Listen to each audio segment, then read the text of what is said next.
माझं सोलापूर न्यूजमध्ये आपल्या सगळ्यांचं स्वागत।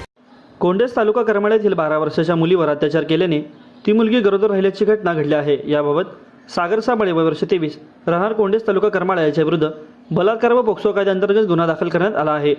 याबाबत करमाळा पोलीस स्टेशनमध्ये मुलीच्या आईने फिर्याद दिली असून फिर्यादीमध्ये म्हटले आहे की माझे पती, सासू सासरे, मुलगी असं कुटुंबासह तालुका करमाळा येथे राहतो। माझी मुलगी 12 वर्षांची असून ती इयत्ता 7मध्ये शिकत आहे। मुलीच्या पोटामध्ये दुखू लागल्याने तिला जेऊर येथील खासगी रुग्णालयात उपचारासाठी नेले असता डॉक्टरांनी तपासणी करून ती गर्भवती असल्याचे सांगितले।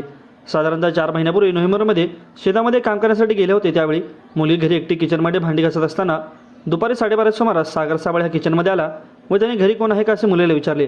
त्यावेळी त्याने घरी कोण नसल्याचे सांगताच किचनचा दरवाजा बंद करून केला व त्याने मुलीवर बळजबरी केली। हा प्रकार कुणाला न सांगितला तर घराने लोकांची जीव मारण्याची धमकी सागर साबळेने दिली होती। त्यामुळे मुलीने घाबरून ही घटना कोणालाही सांगितली नाही। या प्रकरणी सागर दत्तात्रय साबळे वर्ष 23 राहणार कोंडेस तालुका करमाळा याच्या विरुद्ध करमाळा पोलिसांमध्ये गुन्हा दाखल करण्यात आला असून सहाय्यक पोलीस निरीक्षक पोपट टिळेकर हे अधिक तपास करीत आहेत।